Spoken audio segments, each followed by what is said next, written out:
As we mark 1 year since Hurricane Helene, we are bringing you stories of recovery and resilience. That's right, but in some communities, there has been regression and desperate pleas for help.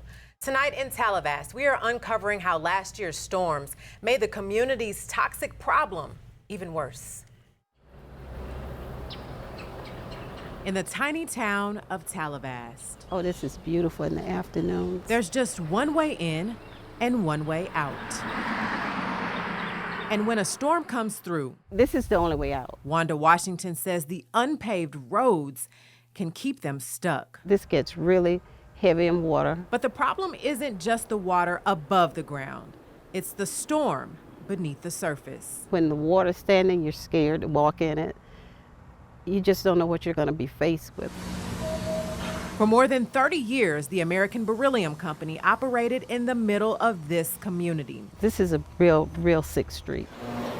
And over time, toxic chemicals like dioxane leached into the groundwater, contaminating the private wells that people use for drinking, cooking, and cleaning. Every house on this side has cancers, and pretty much every house on this side has cancers. The plant shut down in the 90s, and now Lockheed Martin owns the site. Today, a contaminated plume of more than 100 acres still sits below the land.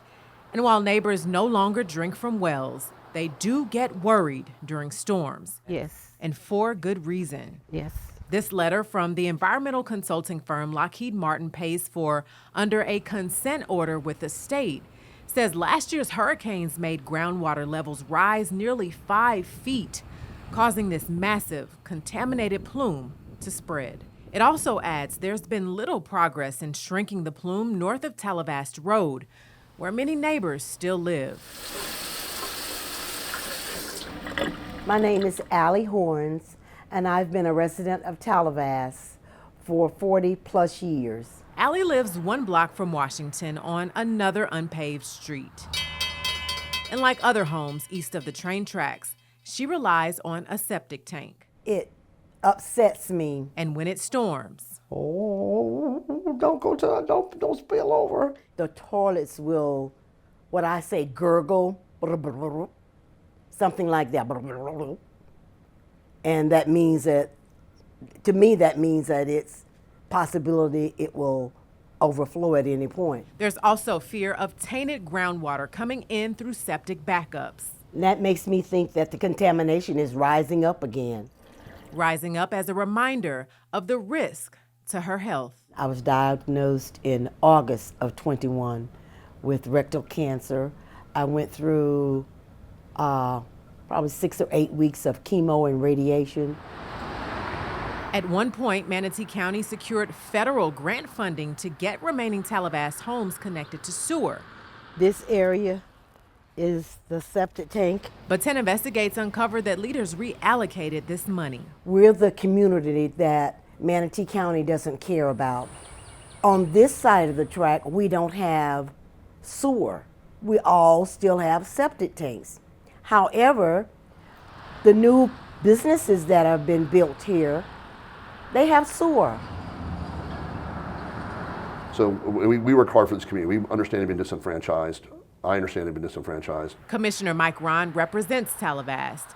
We asked why some neighbors still don't have sewer service, even though the county has promised it for years. How is the county going to address that given the issues that are in that community right now? The cost is in the millions, and the county can't afford to do that. We have folks, other neighborhoods, other sections of the county that would love to be off of septic tanks, but we can't just run sewer for everybody where we don't have sewer going. Mm-hmm. And I know their concern is, well, there's Amazon and all that kind of stuff. They're on a completely different system that we don't have the ability to tie into. It doesn't matter what the cost is. It's our lives. It's about the people, not the dollar amount. It's about the people. People in a contaminated community pleading for help and protection from the storms that batter the surface and the silent storm underground. It's sad that there are people in the Manatee County government that really think that we don't count. And it's very upsetting. It's very upsetting, but for just to get sewer. I mean, that's all we're asking for right now is just sewer.